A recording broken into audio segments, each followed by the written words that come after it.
Pharmacology chloramphenicol drug हम discuss कर रहे थे लास्ट क्लास में, यस। और जो साइड इफेक्ट हम डिस्कस कर रहे थे that is grey baby syndrome, पढ़ा घर जाके, क्लियर हो गया? So there are various side effect of using chloramphenicol which we already discussed in last class yesterday till now, and the last side effect which is the blockage of P450. so start करते हैं आज की class को P450 के साथ में। P450 it's a enzyme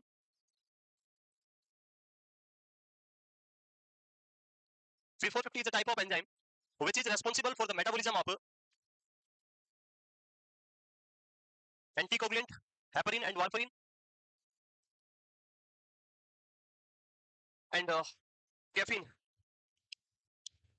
in our body. The metabolism of anticoagulant like heparin and warfarin with caffeine done by the enzyme named by P450, which is also known as cytochrome 450. cytochrome, इसमें P C Y ऐसे होता है, ये P silent होता है, cytochrome 450. So ये enzyme किसके लिए रिस्पांसिबल है? तो आपका आंसर क्या होगा? Your answer should be this enzyme is responsible for the metabolism of caffeine as well as the anticoagulant heparin and warfarin. Now, when you are providing a drug chloramphenicol, this will block this enzyme. Chloramphenicol क्या करेगा? इसको block कर देगा. When the P450 enzyme is blocked, the metabolism of heparin and warfarin will reduce or increase. Yes, क्या होगा? Metabolism increase होगा. क्या पूछे आपसे, ये बताओ पहले तो, क्या पूछे आपसे? मैं बोल रहा हूँ P450 एंजाइम हेपरिन और कैफीन का मेटाबॉलिज्म करता है. P450 को ब्लॉक कर दिया तो अब मेटाबॉलिज्म बढ़ेगा या कम होगा, इंक्रीज होगा? क्या पूछे आपसे, बताओ. क्वेश्चन क्या पूछो? ये तो मैंने अभी बोला है, वही तो पूछ रहा हूँ आपसे. कल वाला तो पूछा ही नहीं अभी तक. ये भी समझ नहीं आ रहा है, क्या करें? अरे यू ऑलरेडी ग्रेजुएट पर्सन, आप सभी क्या हो? ग्रेजुएट करके आए, ग्रेजुएशन किया सबने? नहीं किया. सबके पास डिग्री है, बीएससी नर्सिंग डिप्लोमा है जीएनएम का? नहीं है. सो इतना तो एक्सपेक्टेशन कर सकता है कोई पर्सन की, ये तो आप बता पाओगे. अभी यहाँ जगह नहीं तो पीछे बैठ जाओ. कहाँ बैठोगे यहाँ पे? हैं? Everyone disturbing. क्लास 2:30 था, मैंने 3 o'clock रखा क्योंकि आप लोग सुबह से बैठे थे. मैं 2:30 को आ सकता था लेकिन मैंने 3 o'clock रखा क्योंकि आप सुबह से थे. मैं सुबह से यही देख रहा था. उसके बाद भी अभी 3:10 हो गया, अभी तक भी आ रहे हो. 2:30 रखते तो भी आ रहे होते. और अभी यहाँ 4 ही बैठ सकते हो, फिर भी आप कोशिश करो यही एडजस्ट होने की, तो फिर प्रॉब्लम किसको होगा? पांचों को होगा. इधर उधर आप एडजस्ट करते रहो पूरी क्लास में, इधर फोकस होगा ही नहीं आपका. थोड़ा इधर जगह करेगा, इधर करेगा, कोशिश करेगा पुराने की. सो टाइम पंक्चुअलिटी तो रखो, कितना इंपॉर्टेंट होता है लाइफ में टाइम के लिए पंक्चुअल होना. वही नहीं है. 3 बजे का मैसेज मिला ना, तभी आ रहे हो 3 बजे. तो 3 बजे का मिला तो 2:30 आते हो, तो 3 बजे आने में क्यों लेट होना है? और यही तो थे. 12 बज के 15 मिनट में सर ने क्लास छोड़ दिया था. जैसे क्लास छोड़ा मुझे कॉल किया उन्होंने, तुरंत छोड़ दिया था उन्होंने.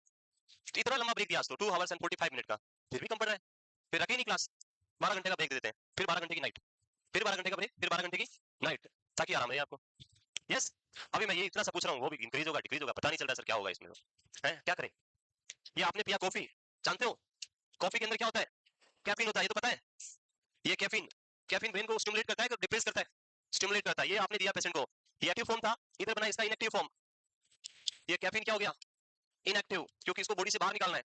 ये एक्टिव फॉर्म से इनएक्टिव फॉर्म करने का काम किसका है? P450 का. अब मैंने बोला कि मैंने इसको दिया क्लोरामफेनिकोल, जो कल पढ़ाई थी. ये क्लोरामफेनिकोल अंदर जाएगा और इसको ब्लॉक कर देगा. जब ये ब्लॉक हो जाएगा तो क्या इसका मेटाबॉलिज्म होगा? नहीं होगा. So metabolism will reduced, and when metabolism of caffeine is reduced then amount of the caffeine in your blood will increase. जब इसका लेवल बढ़ेगा तो सीएनएस स्टिमुलेशन क्या होगा? ज्यादा या कम? कैफीन का काम है ब्रेन को स्टिमुलेट करना, so it will stimulate more and more neuron in your brain, and when neuron are excessively stimulated the person will have seizures. So there is a side effect if you are using chloramphenicol with caffeine, the person may have the seizure. Clear?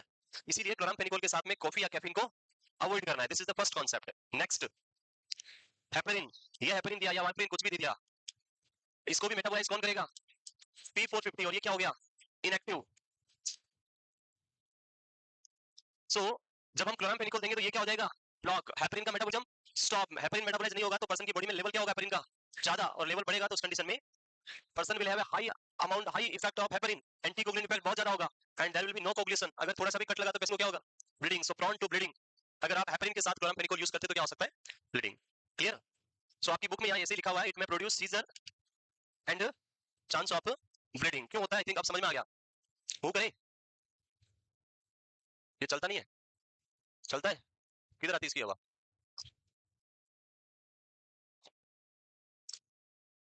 I don't know कहाँ जाती है बात, मेरे पास तो नहीं आती। पता नहीं आप लोग और घर में बढ़ा रहे हो ऊपर से। लिख लिया। Next, the last, the uses of chloramphenicol. कल बताया था फर्स्ट यूज ऑफ क्लोरामफेनिकोल कहाँ यूज होता है? Drug of choice for typhoid fever. Previously ये कहाँ थी drug of choice? Typhoid fever. So answer first is the drug of choice in typhoid fever. Next, bacterial meningitis, aerobic और anaerobic infection. Local use इसका आजकल जो use होता है वो सिर्फ क्या यूज करते हैं हम? लोकली आई ड्रॉप और ये ड्रॉप आती है जो हम यूज करते हैं। आईवी और आईएम यूज करना आजकल इसको, या टैबलेट फॉर्म यूज करना स्टॉप कर दिया गया because of the severe side effect. दोनों ही बताए थे मैंने कल। One is grey baby syndrome and second one is bone marrow depression. Clear? वो करें,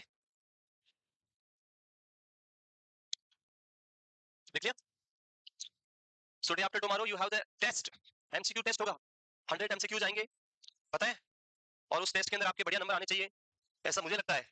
आपके तो बढ़िया नहीं, आपके पूरे आएंगे अकॉर्डिंग टू यू, क्योंकि you don't have any doubt, you everything is clear, सब कुछ क्लियर है आपको। चाहे फेरिस से उठा के अभी क्लोरामफेनिकोल तक कुछ भी पूछ ले, आप सब कुछ क्लियर है, कोई भी डाउट आपको नहीं है। Very good. तो हम क्वेश्चन उसी हिसाब से दे देंगे। चलिए आगे।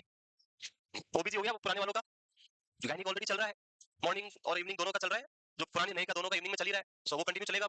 तो गायनिक भी हो जाएगा आपका। फंडामेंटल आई थिंक लगभग हो गया है, एक क्लास और है, एक ही बचा है, कल हो जाएगा एक क्लास में, और हम तो कर ही देंगे 2 या 3 क्लास में खत्म कर देंगे फार्माकोलॉजी, तो ये भी हो जाएगा।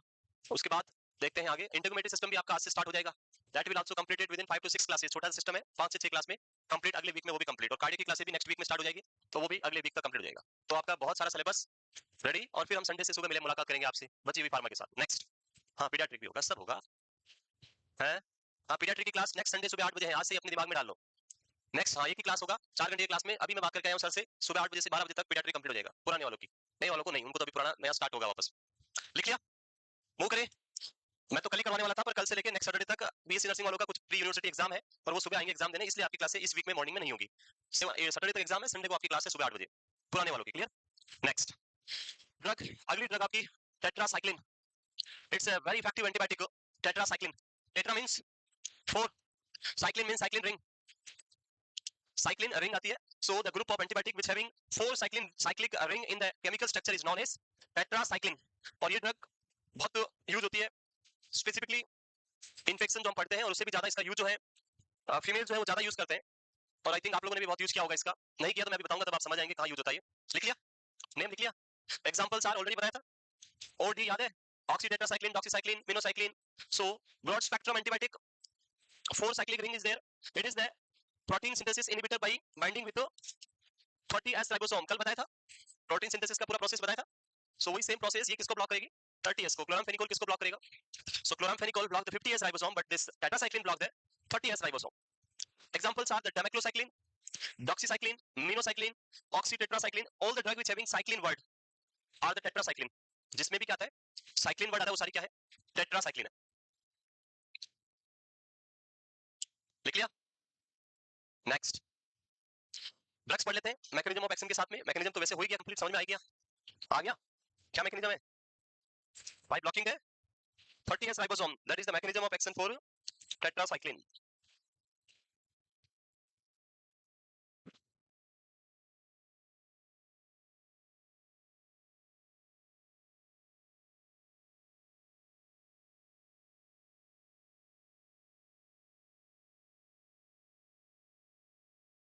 रिवीजन करते हो डेली जाके? अभी मैंने स्टार्ट ही किया था फार्मा, और अभी मैं बोल रहा हूँ एंड होने वाला है, और आप सोच रहे हो हमने तो अभी स्टार्ट ही नहीं किया रिवीजन सर, हम सोच रहे 4 पेज ही भरे, अभी तो कर ही लेंगे, क्या होगा 4 ही भरे? हाँ तो बहुत सारे रखने नहीं है, उनको पढ़ना है, और रखोगे तो पूरी बुक भर जाएगी नोटबुक, और फिर देखते रहोगे, फिर इतने तो अब नहीं पढ़ जाएंगे, बस ज्यादा हो गया अब तो। लिख लिया? Next, next is mechanism of action, जो सेम है नहीं लिखना है, रुक जाओ थोड़ा। मैकेनिज्म अभी लिखा वही है 30S ribosome blocker, so it block the inhibit protein synthesis by binding to, इसी लाइन जो भी आपने लिखा उसी के नीचे ए लगा के लिख दो, it is a type of bacteriostatic drug, यानी ये बैक्टीरिया की ग्रोथ को क्या करती है? इनहिबिट करती है, not killing the bacteria, it just inhibiting the growth of bacteria. So if I will ask you a question about this bacteriostatic, पूछ ले, क्वेश्चन तो रहने दो सर आप, बाकी कुछ भी चलने दो, हम लिखते रहेंगे, आगे आगे चलने दो। बैक्टीरियोस्टैटिक जानते हो? अभी पूछते हैं, कौन बताएगा? ये आप लोगों की बेंचेस से धीरे-धीरे यहाँ आ जाएगी मुझे लगता है। हैं? कभी मैं देखता हूँ वहां तक थी, वो थोड़ी पीछे गई, अब इधर यहाँ आगे आ गई है। पहले यहाँ ले आओगे? पहले हमारा स्टेज वहां था उधर, पहले यहाँ नहीं था, ये पहले वहां था, और एक कंडीशन थी कि बहुत स्टूडेंट को स्टेज पे लिखना पड़ता था, पहले जगह नहीं थी, जब ऑनलाइन नहीं था प्लेटफॉर्म, सिर्फ ऑफलाइन था, तो ये स्टेज पे भी लिखना पड़ता था, ऐसे नोटबुक यहाँ रखते थे, बेंच रखी थी बस। हाँ हाँ देखा है। सो मुझे लगता है आप लोग वैसे ही यहाँ ले आओगे धीरे धीरे, इधर हवा ज्यादा आती है आगे, ऐसा कुछ है या पीछे नहीं जाना, आगे आने दो धीरे धीरे हमारे, यहाँ बता जाना। सो बैक्टीरियोस्टेटिक पूछ लेते हैं, चलो कुछ तो बताओगे आप लोग, बताओ भाई, कोई भी नहीं देख रहा है, मैं ठीक ठाक कपड़े तो पहना है, साफ सुथरे हैं, धोए हुए, कल ही लॉन्ड्री वाला लाया था, फिर भी कोई देख नहीं रहा है। चलो देखो भाई देखो, मैं भी क्वेश्चन पूछता हूँ, कौन बताएगा? क्वेश्चन भी बता दिया मैंने, आप बताओगे? बताओ फिर। बैक्टीरियोस्टेटिक का मीनिंग हमने अभी बात किया कि it is a type of drug which inhibit the growth of bacteria, मैंने ले ली बैक्टीरियोस्टेटिक, अब मेरे अंदर बैक्टीरिया था, उसकी ग्रोथ क्या हो जाएगी? इनहिबिट हो जाएगी, फिर मेरा इन्फेक्शन कैसे ठीक होगा? बैक्टीरिया तो मरा ही नहीं। साइलेंट, पहले तो सब साइलेंट हो जाना है, जो बता रहा है उसको सुनो। हाँ हाँ, लिमिटेड एरिया में होगा, सब ठीक है, जैसे 10 नंबर है बैक्टीरिया, 10 बैक्टीरिया है, और आपने ये ड्रग दे दिया तो उनके नंबर 10 ही रहेंगे, ग्रोथ बंद हो जाएगी, 10 से वो ज्यादा नहीं होंगे, लेकिन बैक्टीरिया तो अंदर है, कहीं गया तो है नहीं। अगर ड्रग का इफेक्ट खत्म हुआ, after ending the effect of drug, again bacteria will start growing, फिर इसको लेने का क्या बेनिफिट मिला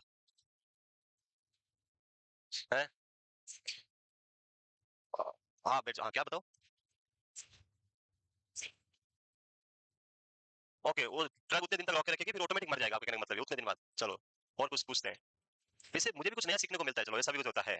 हाँ बताओ, हाँ बताओ, आप बताओ क्या होता है, कुछ क्या लगता है आपको, होता तो जो ठीक है, क्या लगता है ड्रग? वो सब ठीक है, वो तो इनहिबिट करके ग्रोथ को नहीं बढ़ने देगी, मैंने बोला 10 बैक्टीरिया है, तो इस ड्रग का मतलब मैं बता रहा हूँ कि ये 10 को कितना रखेगी? 10 ही रखेगी, मैं यही कह रहा हूँ, इसका मीनिंग ये है कि ये 10 बैक्टीरिया तो 10 ही रखेगी, उसको इंक्रीज नहीं होने देगी, ग्रोथ को इनहिबिट कर दिया। मैं ये पूछ रहा हूँ कि फिर इस ड्रग को लेने का बेनिफिट क्या हुआ, जब बैक्टीरिया तो अंदर ही है, बैक्टीरिया वीक हो जाएगा है? ओके बैठ जाओ, हाँ बताओ आगे, फर्स्ट नंबर पे बताओ क्या होता है, आपको क्या लगता है? ग्रोथ इनहिबिट तो मैं ही बता रहा हूँ, आप ये बताओ कि 10 में से 10 ही रहे, फिर भी बैक्टीरिया तो अंदर ही है, कल्चर लेंगे तो बैक्टीरिया फिर भी आएगा, फिर ये ड्रग क्यों दिया हमने? बैक्टीरियोसाइड दे देते इससे अच्छा तो मार तो देती। Why we are using this drug tetracycline? Immunity तो रिस्टोर हुआ, अभी तो बैक्टीरिया इन्फेक्शन किया ही नहीं, 10 तो इन्फेक्शन कर ही नहीं सकता है?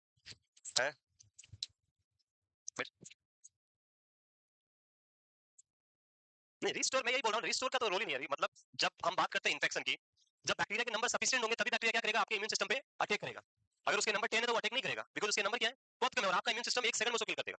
सो इम्यून सिस्टम तो अभी भी स्ट्रांग है, still our immune system is strong, अभी तक वीक हुआ नहीं है, अगर वीक होता तो इन्फेक्शन हो जाता। सो लिटिल बिट आप उस ट्रैक के पास ये करेक्ट है जो इसका आंसर होना चाहिए। When we are providing any bacteriostatic drug, there are two types of drug, one is bacteriostatic and second one is bactericidal drug. Before giving any drug, you have to make sure about the immune power of the person. When person is having a strong immune power or a normal immune system, you will give bacteriostatic drug to the patient. But if a person is having weak immune system, in that situation you always give the bactericidal drug. If in weak immune system you are giving bacteriostatic drug, then you have to combine bacteriostatic drug with the bactericidal drug. हमेशा आप उसको combine करके देंगे, जैसे in tuberculosis the person's immune system is very weak and we are providing a combination of drug, we are providing few bacteriostatic drug and few bactericidal drug. हम single bacteriostatic देंगे तो उसका कोई benefit नहीं निकलेगा. Same when I'm taking bacteriostatic drug, I will take bacteriostatic only when my immune system is strong. So होगा क्या, like this is the bacteria, number of bacteria हम पढ़ रहे थे, my drug stop the growth of this bacteria, drug क्या करेगी, इस bacteria की ग्रोथ को स्टॉप कर देगी, it will keep the bacteria at the same 10 number and my own immune system will attack on this bacteria and kill this. So concept bacteriostatic का क्या है, in bacteriostatic drug inhibit the growth of bacteria and the own immune system kill the bacteria, और इसी वजह से आपकी body से वो इंफेक्शन या बैक्टीरिया एलिमिनेट हो जाएगा। अदरवाइज सिर्फ ग्रोथ इनहिबिट होती तो फिर बैक्टीरिया तो अंदर ही वापस हो जाएगा। Like in case of weak immune system, if you are providing only a bacteriostatic drug, तो उसका कोई बेनिफिट नहीं मिलेगा कि ग्रोथ तो इनहिबिट कर दी लेकिन मारेगा कौन? इम्यून सिस्टम क्या है, वीक है। आया कुछ समझ में? So whenever you are giving bacteriostatic drug, always go check for immune power of the person. A person is having a strong immune power, then give the bacteriostatic drug. A person is having a weak immune power, then bactericidal drug or bacteriostatic with bactericidal drug. Clear? Next. ये तो लिख लिया आप लोगों ने पहले ही। Next, resistance. So resistance के 3 ऑप्शंस हमने पढ़े थे, याद है? 3 way to develop resistance. The first one is decrease the entry by narrowing the valence. Second one is changing in the binding site, or third one is excessive chemical production. So 3 way जिसके through bacteria क्या develop कर सकता है, resistance. So decrease influx, influx का मतलब in, entry होना, उसको decrease करेगा कैसे? By narrowing the valence, narrowing the valence. Second, increase efflux. Efflux की बात करें, इफ्लक्स यानी बाहर निकालना, और बाहर कैसे निकालेगा? By producing high amount of chemical, toxic chemical निकाल भेजेगा और उससे ड्रग भागेगी, अभी दूर हो जाएगी। And third one is the inactivating drug enzyme, और यहाँ पे दूसरा दो मैकेनिज्म, एक केमिकल और दूसरा बाइंडिंग साइट। जब बाइंड भी नहीं होगा तो ड्रग दूर जाएगी, फिर बाइंड नहीं होगा तो वापस बाहर जाएगी। सो दोनों मैकेनिज्म से ड्रग बाहर निकल जाएगी। So these are the 3 way to develop resistance against the tetracycline by the bacteria.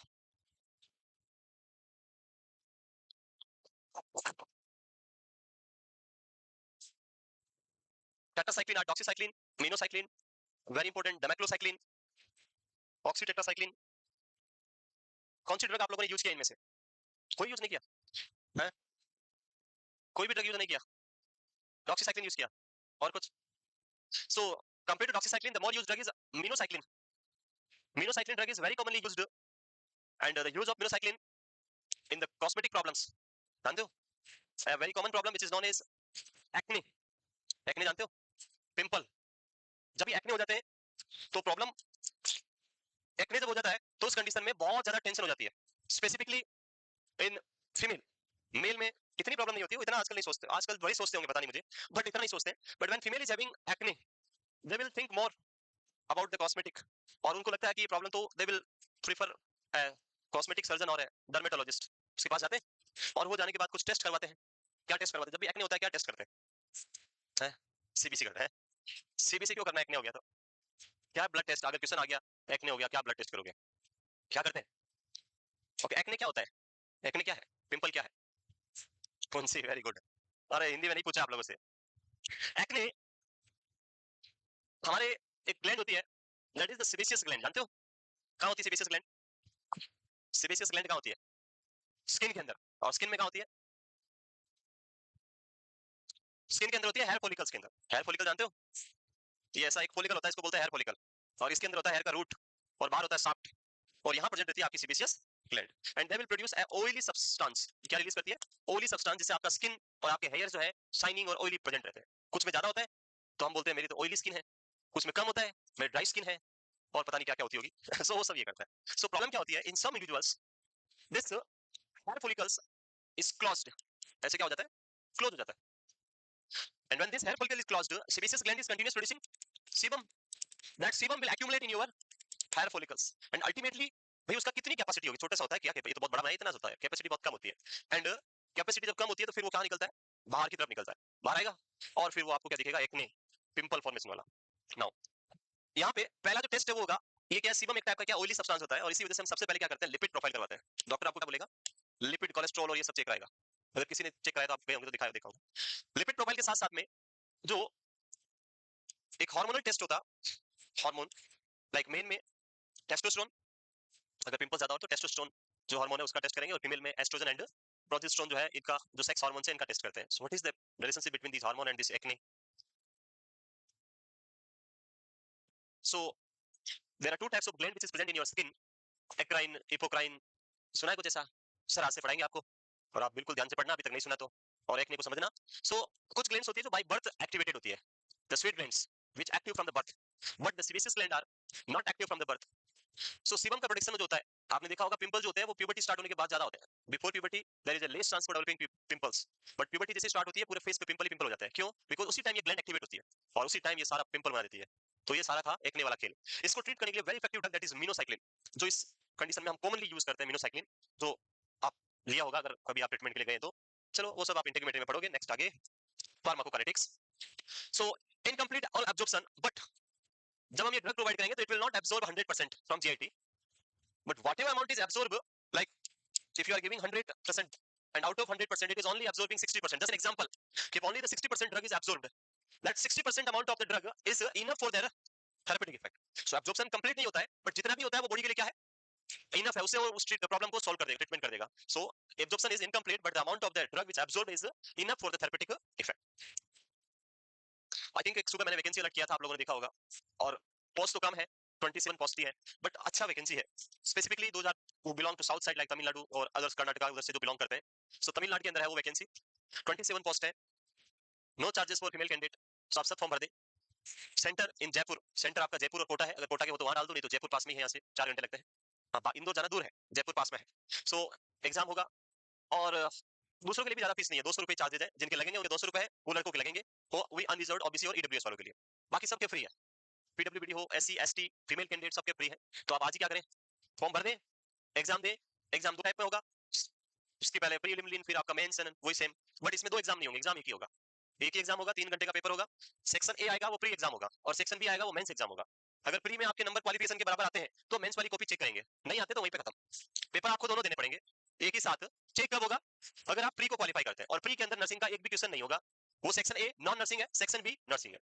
Maths के क्वेश्चन होंगे, साइंस के क्वेश्चन होंगे और जनरल अवेयरनेस जीके के क्वेश्चन होंगे। बस 50 क्वेश्चन फ्री में 1 घंटे में करना है, जो नहीं आता है, और जो आता है उसको 2 घंटे में करना है 50 question.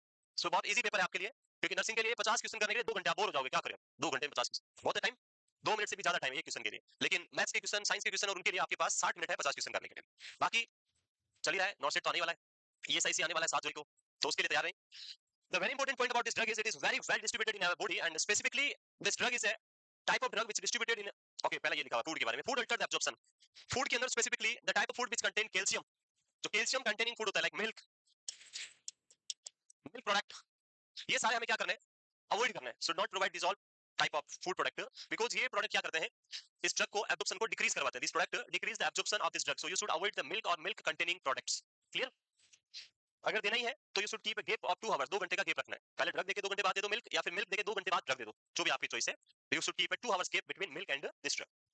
The next one is widely distributed, even this drug reach to the enamel, जो टूथ के अंदर व्हाइटिश इनेमल होता है वहां तक रीच हो जाती है, जो सबसे स्ट्रांग बुल का पार्ट है, सो इसका पहुंच इतनी है, इतनी स्ट्रांगली डिस्ट्रीब्यूट होती है ड्रग, एंड वहां रीच होने का भी रीजन है क्योंकि ये, जैसे मिल्क की हम बात कर रहे हैं, मिल्क के अंदर क्या होता है, calcium, and this drug is a calcium chelating drug, calcium chelating का मतलब होता है कैल्शियम के साथ चिपकने वाली ड्रग, कैल्शियम के साथ बॉन्ड बना देती है, सो आपने मिल्क पिया, ड्रग लिया, तो वहीं पे क्रिस्टल बनके वहीं से जीआईटी से बाहर एब्जॉर्प्शन नहीं होगा, ड्रग लिया, ड्रग वहां जाके बाइंड हो जाएगी जहां जहां पे क्या प्रेजेंट रहेगा, कैल्शियम, और कहां होता है कैल्शियम, बोन्स के अंदर और टूथ के अंदर, बोन में कैल्शियम दिखता नहीं है, दिखेगा बोन में ड्रग चिपक गई आपको दिखेगी यहां से, it is not visible, but on your teeth enamel जो है व्हाइट होता है, उस पे जब चिपकेगा तो आपको दिखाई देगा, इजीली विजिबल होगा, प्लेक प्लेक डिस्कलरेशन हो जाएगा, इसलिए याद रखना, ये पूछ लेते हैं कभी-कभी। And excretion kidney except doxycycline, ये आपका होता है नॉन रीनल रूट, आपके बाइल और जो आपका लीवर है उसके थ्रू आपका ये एक्सक्रीट आउट होगा, non renal route. So which of following antibiotics available with calcium chelating property? The answer should be all the tetracycline are available in calcium chelating property. What specific precautions should be taken with this drug? So when you are taking this drug, do not take like this. ऐसे नहीं पीना है. You should use a straw. फिर उसको straw को अंदर लेना है और डायरेक्ट अंदर जाना है. Try to avoid in contact with your tooth. दांत के कांटेक्ट में नहीं आने देना ड्रग को. Otherwise you will have a brown or black teeth after having this drug. पढ़ा होगा पहले? ये बहुत बार आया क्वेश्चन एग्जाम में कि जब भी हम ये टेट्रासाइक्लिन यूज करते हैं तो क्या करना होता है. So GIT disturbances very common. Next, phototoxicity. Doxycycline and demeclocycline are very phototoxic drug. Hepatotoxicity at higher doses more than 2 gram per day. Nephrotoxic again demeclocycline. The important point. MCQ आता है. क्या आता है? Fanconi syndrome. Fanconi syndrome. Again one more question for you. कौन बताएगा इस बार? Fanconi syndrome सुना है? नहीं सुना तो उसके नीचे लिखा हुआ है वो क्या होता है? इतनी देर में तो पढ़ ही लिया होगा. वो भी नहीं पढ़ा. So my question is very simple. Fanconi syndrome occurs due to use of outdated tetracycline damage the proximal renal tubules. ये तो हो गया Fanconi syndrome. अभी पढ़ाऊंगा ये क्या है इसको बताएंगे.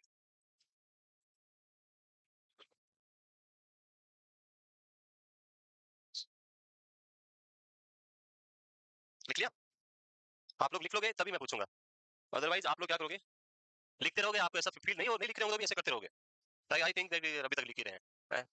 I know each and everything because I also a graduate और नर्सिंग पर्सनल हूं, मैं भी किया है नर्सिंग, मैंने भी पढ़ा होगा कहीं तो पढ़ा था, मैं भी ऐसे करता था, मैं नहीं देखता था ऐसे. सो एवरीवन डूइंग सेम, वो सब ऐसे ही करते हैं, पर ऐसा नहीं करना है कि वो पुरानी बातें हो गई, आप नए जमाने हैं, आप नए स्टूडेंट हो, सब कुछ आता है आप लोगों को, नो डाउट. सो लिख लिया, मैं पूछो क्वेश्चन. क्वेश्चन रुक नहीं रहा, आप लोग बता नहीं रहे हो.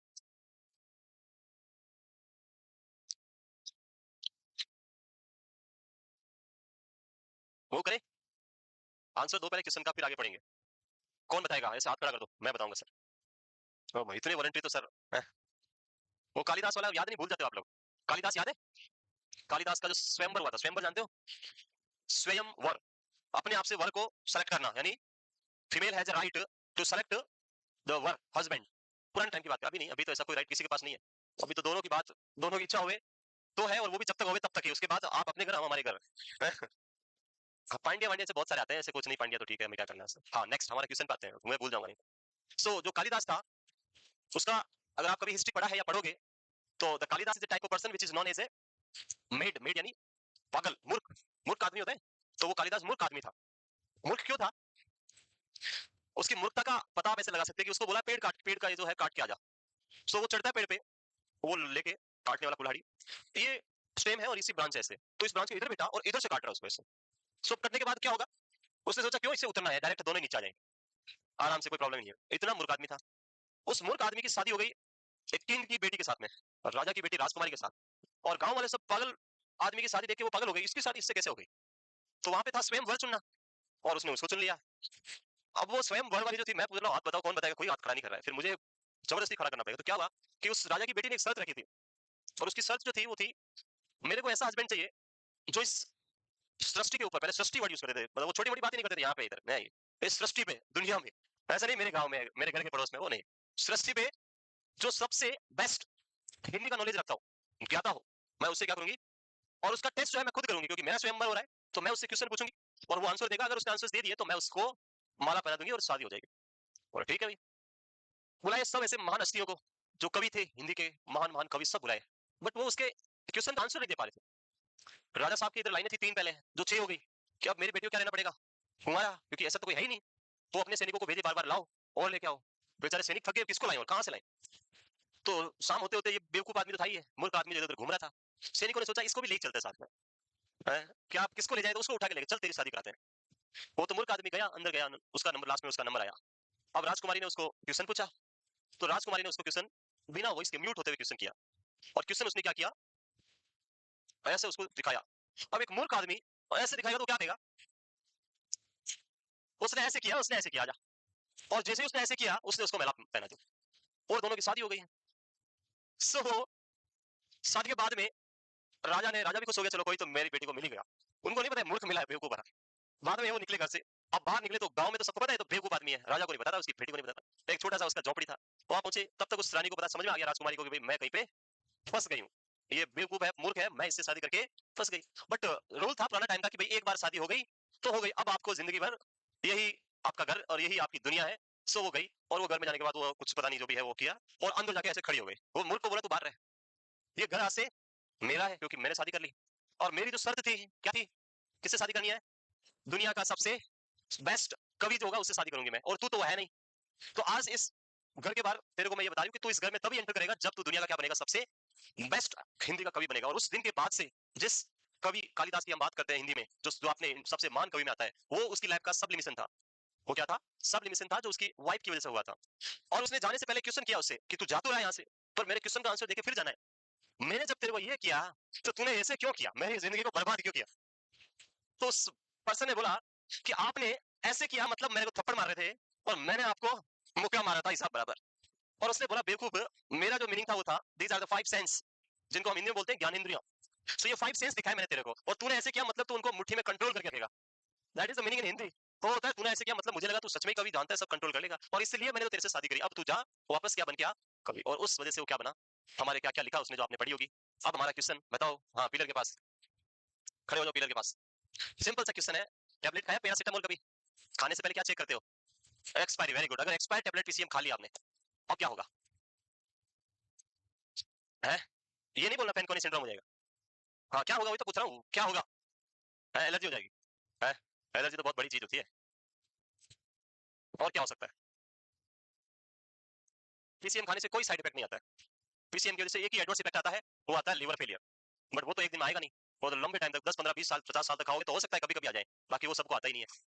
और हम तो बात भी किसकी कर रहे हैं, एक्सपायर्ड पीसीएम की, नॉर्मल की तो बात ही नहीं कर रहे। ओके बैठ जाओ, हाँ इधर से बताओ लास्ट, आपने पीछे लास्ट, पीछे, हाँ हाँ क्या होगा अगर एक्सपायर्ड पीसीएम खा ली, मैंने खा ली अभी, क्या होगा, है इफेक्ट नहीं होगा, बाकी और कुछ नहीं होगा, ठीक रहेगा पर्सन। ओके इनके अकॉर्डिंग कुछ नहीं होगा, ये कहना चाह रहा है। हाँ जी बताओ सामने, हाँ बताओ, हाँ क्या होगा अगर मैंने एक्सपायर्ड पीसीएम खा ली तो क्या होगा, है कुछ नहीं होगा, या पता नहीं, कुछ होगा नहीं होगा, कोई इफेक्ट आएगा बॉडी पे, जैसे यहाँ लिखा हुआ है आउटडेटेड का मतलब एक्सपायर्ड ही होता है, पहले मैं क्लियर कर देता हूँ। आउटडेटेड का मतलब expired tetracycline damage the proximal renal tubules, जैसे ही आउटडेटेड पीसीएम खा ली, कुछ होगा नहीं होगा, पता नहीं।